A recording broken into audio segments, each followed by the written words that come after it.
Hello guys, আসসালামু আলাইকুম। তোমার ব্যাংক কেন আছো? আলহামদুলিল্লাহ, আশা করি ভালো আছো।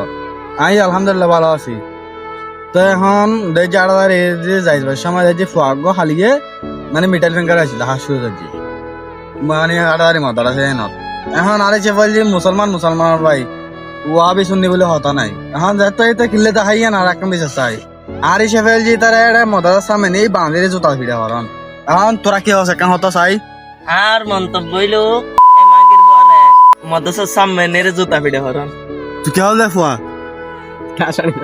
হজি ইতার ফিঙ্গার দিবে দেখাইয়ে এই বে ইতার হাড়ি লইলক নতলে পিছে বড় যাও তুই কি হস এর ফোন মার হইতে এন্ড দাইর মদ সামনে দাইর হান্টানো হোক তুই কি হস ইতার ফিঙ্গারে হাড়ি লইলক এবার তাহলে তুই তো তোমার বক্তব্য শুন ফল বক্তব্য শুন তারা ফল হতো মানে এক গহতে হাড়ি দিলক নহলে এটার পিছিয়ে গলা যাক আর গহত যে মানে এটার জুতা ফিরে হরক মদর সামনে এখন তোমার কি হয় কোন বক্ত কই যাও।